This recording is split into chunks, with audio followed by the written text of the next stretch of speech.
Hi, I'm Mary and I'm at Chelsea Soap Garden, and I'm here today to show you how to make our hibiscus and lavender goat milk rematch soap making kit.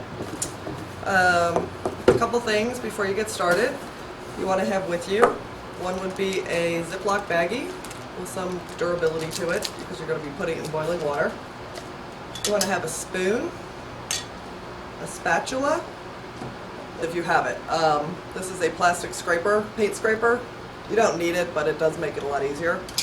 You also want to have a pair of rubber gloves that have some heat retardant to them. I mean, you're not going to be touching a boiling pan, but you are going to be touching a bag with hot soap. So let's get started. So I'm going to go ahead and take everything out and have it ready. Because the one thing about rebatch that is tricky is once your soap's melted, you really do have to move fairly fast. So I'm going to take everything out, go ahead and open it, and I'm going to go ahead and cut my vitamin E tablets ahead of time, if I'm going to be using them. Again, you don't have to use them, but if you are, with some shipping paper, which is great to use to put down so you don't make a mess. So what I'm going to start with is opening up my shredded rebatch goat milk soap. Again, this is organic, SLS, SLES, and paraben free. If you choose not to add the fragrance oil, you would have organic soap. You could just use the essential and the almond or carrier oil, and you would have a 100% organic soap. So to start with, I'm going to dump this into my baggie, and I've been boiling water.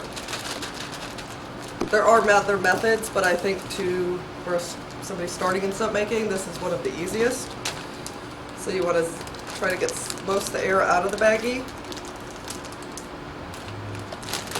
Go ahead and take your baggie and dump it into your boiling water. So the soap is hot. And the thing with rebatch is there is no hard and fast rule about how long you have to heat it, what temperature you want to heat it at. It seems to be different every time I make it. It's more about the consistency you want to get it to. And unfortunately, that's something you just kind of learn with time.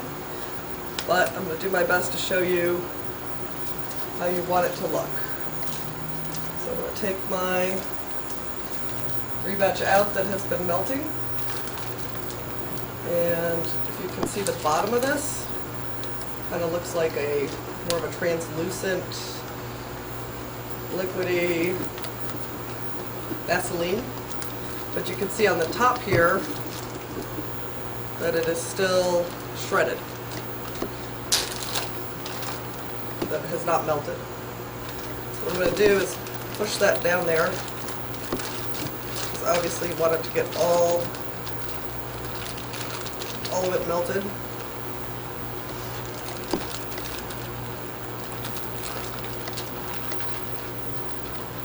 Okay. And at this point, I'm going to go ahead and add just a little bit of my carrier oil. In this case, I'm using apricot kernel oil. You could use your pipette for that, or you could pour it directly in. I would suggest using the pipette because you can't take it out once you add it. And when you add too much, it will not ruin your soap, but your soap will have to sit for up to a month to cure. So you really want to be careful how much you're adding. At this stage, instead of adding the apricot kernel oil or your sweet almond oil or whatever it is that you may be adding, you can also add goat milk itself. Actually, I prefer that. It gives it the moisture it needs, the liquidity, but doesn't add any more oil to it. So you can see it's already hardening up back here. Texture's already getting hard. So I'm going to go ahead and put this back in the water. Go ahead and put that down so it's ready. And again, I have all of my oils and dry botanicals open, ready to go. Couple seconds. You can see how much how much more liquefied it's become. I'm going to go ahead and add my botanicals at this point.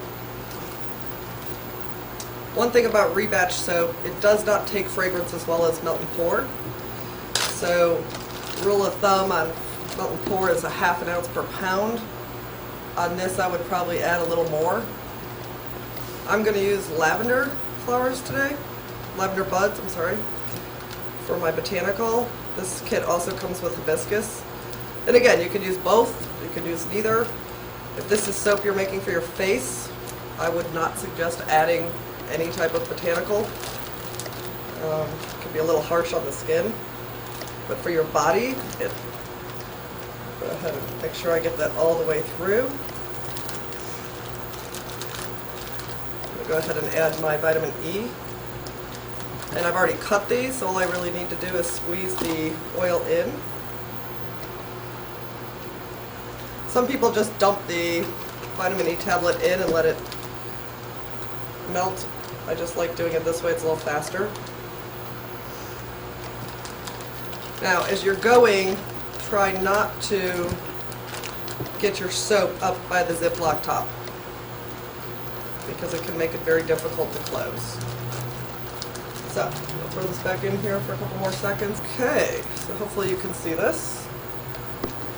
It's very soft, it's almost perfect consistency. I'm going to go ahead and add my fragrance oil.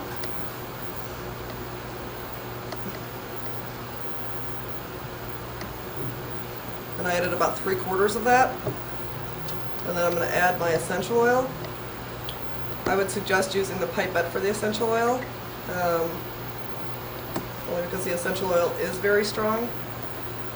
And if anything's going to cause the soap to seize, that would be it.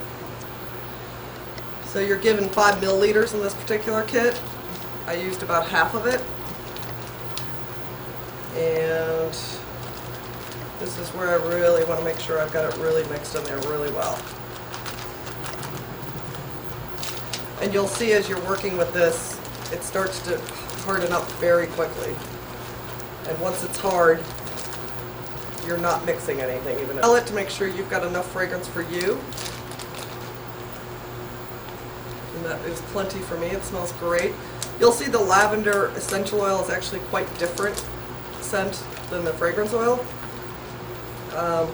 And again, you don't have to use the fragrance oil if you have real sensitive skin, and you just stick with the essential oil and the botanicals, not adding any color or fragrance oil to it. You do have all natural soap. I'll try to get this down one more time. And the next time I take it out, I'm going to go ahead and spoon two bars in to my mold, and then I'll go ahead and add the color. Alright, I'm going to go ahead and spoon this out. Again, you want to work quickly, because this does dry up very quickly. If you've ever worked with paraffin or wax, it's somewhat similar. Not quite that quick though. And again, try to keep it off the Ziploc part, so I'm going to fold that down.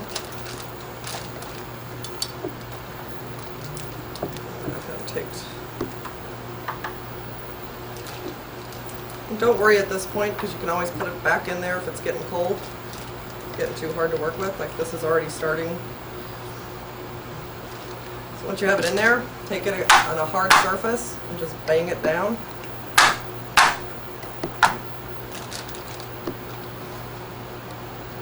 You can tell once it starts cooling, the color changes very fast. Okay, so I've got one. What I'm going to do is go ahead and put this back in. Let it heat up a little bit. So it's already starting to get a little hard to work with. And this will dry very fast. So if you want to flatten it out, do it right away. At the end, after this dries, if you don't like the way that looks, more of the natural kind of rough texture, you can always shave that with a soap cutter or a knife. If you're giving this as a gift and you want it to look more professional. I like the way that looks, but don't worry about it overflowing at that point. Hard right now, I'm going to go ahead and add my color again, a little bit at a time.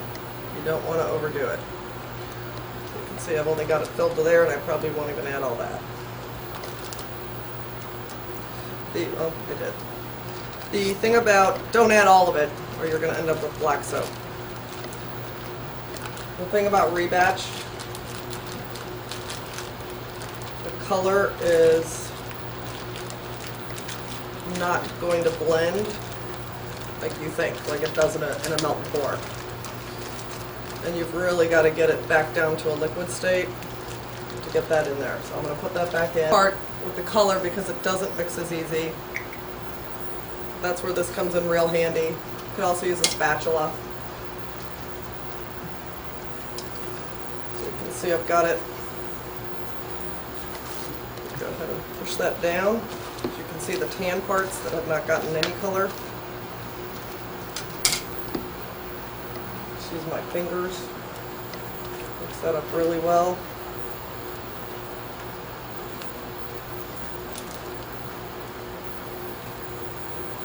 And where you see tan or beige spots, just blend it real well with your fingers. Make sure you get that all mixed in there. And you can see I used a tiny bit of color, how dark this already is. Okay, so I'm going to put that back in there for a few seconds, and then I'm going to cut it and then squeeze it out. Start squeezing right away. Like I said, once it's cut, you cannot put it back in the water.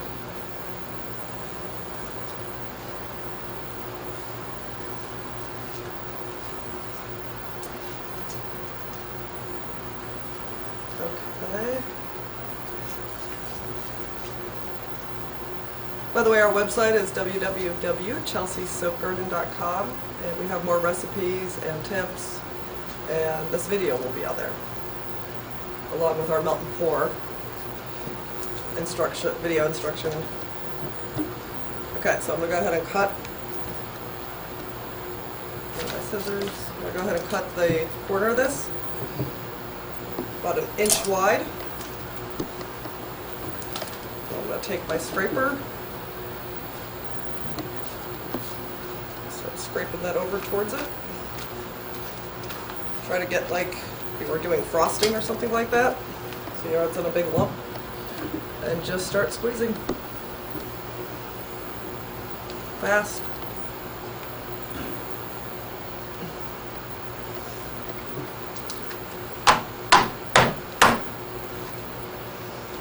Now I have quite a bit left. Probably have enough for another small bar. If you do, you can go ahead and add that into a Tupperware, anything you want. You can always throw it in the fridge, save it for the next time you make soap. At least overnight. I made a batch yesterday, which I'm going to show you how it looks.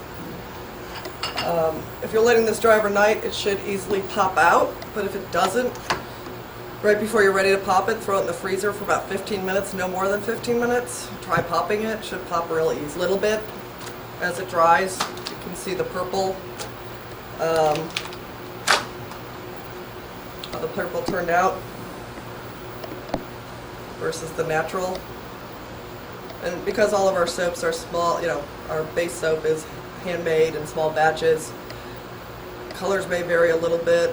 But again, you can see the difference in there. If you're giving this as a gift, just a cute idea, it's real easy to do. Get some coffee filters. You could use white or clear, natural, brown craft paper. For the round, the coffee filters work great because they kind of follow the natural folds. Just put that in there, wrap it around. If you have a round sticker, you can buy these at any office store. Throw them in your computer, print happy birthday, congratulations, throw that on there, and you have a cute little gift. You can also use brown craft paper tied with a jute string or a twine. Looks real cute. So, that's it. Thanks so much for joining us today. If you have any questions, please go to www.chelseasoapgarden.com where we have more recipes and other instructional videos on how to make different things. Thanks so much. Bye-bye.